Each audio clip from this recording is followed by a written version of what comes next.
ഞാനിപ്പോൾ ഉള്ളത് saint Louis Mary ഗ്രിഗ്നോൺ the മോൺഫോർട്ടിൻ്റെ നാമത്തിലുള്ള ബെസിലിക്കയിലാണ്.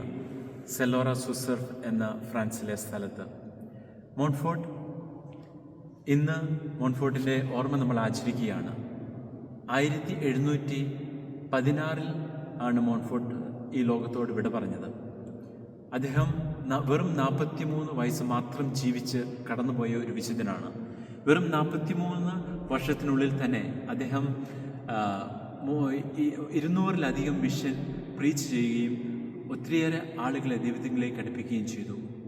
കർത്താവിലേക്കുള്ള ഏറ്റവും എളുപ്പവും ഏറ്റവും ഹ്രസ്വ വഴി മറിയത്തിലൂടെ ആണ് എന്ന് നമുക്ക് കാണിച്ചു തന്നുകൊണ്ട് ടോട്ടൽ കോൺസെക്രേഷൻ എന്ന കോൺസെപ്റ്റ് നമുക്ക് തരികയുണ്ടായി. അതായത് മാതാവിലൂടെ നമ്മൾ പൂർണ്ണമായും സമർപ്പിക്കുമ്പോൾ തീർച്ചയായിട്ടും നമുക്ക് യേശുവിൽ എത്തിച്ചേരുവാനും യേശുവിനോടുകൂടെ പരിപൂർണത പ്രാപിക്കുവാനുമായിട്ട് സാധിക്കുമെന്ന് കാട്ടിത്തന്ന വിശുദ്ധനാണ്. അദ്ദേഹം തൻ്റെ 16 വർഷത്തിനുള്ളിൽ ഒത്തിരിയേറെ മിഷൻ പ്രീച്ച് ചെയ്തപ്പോൾ ഒത്തിരിയേറെ അത്ഭുതങ്ങൾ പ്രവർത്തിക്കുകയുണ്ടായി.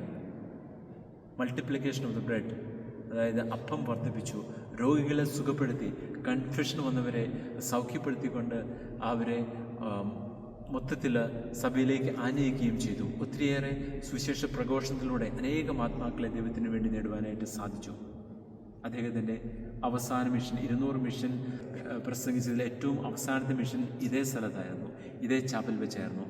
ഏപ്രിൽ മാസം 22-ാം തീയതി 1716 ഇവിടെ മിഷൻ പ്രീച്ചിങ്ങിന് വേണ്ടി വന്നപ്പോൾ അന്ന് ബിഷപ്പും ഇവിടെ വരുന്നുണ്ടായിരുന്നു. അതിനുവേണ്ടി എല്ലാവരെയും ക്രമീകരിച്ച് വളരെ പ്രിപ്പറേഷനൊക്കെ ചെയ്തതിന് ശേഷം അദ്ദേഹം വളരെ രോഗബാധിതനായി. പിന്നെ അവസാന വിശുദ്ധ കുർബാനയുടെ ആഘോഷത്തിൽ ബിഷപ്പ് പറഞ്ഞു, മോൺഫോർട്ട് ആണ് സന്ദേശം തരേണ്ടത് എന്ന്.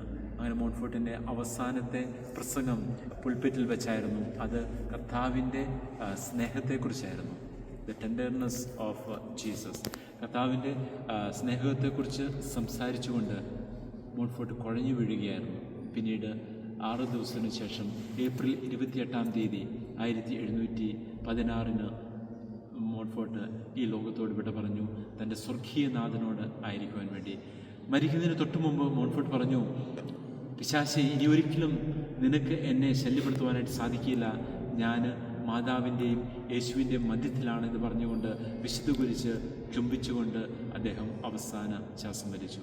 അതേ സ്നേഹമുള്ളവരെ, അദ്ദേഹത്തിൻ്റെ ഖബറിടം ഇവിടെയാണ്. ഇതേ ബസിലിക്കയിൽ തന്നെ അടക്കം ചെയ്തിട്ടുണ്ട്. അനേകം ആളുകൾ വന്ന് ഇവിടെ പ്രാർത്ഥിക്കുന്നുണ്ട്.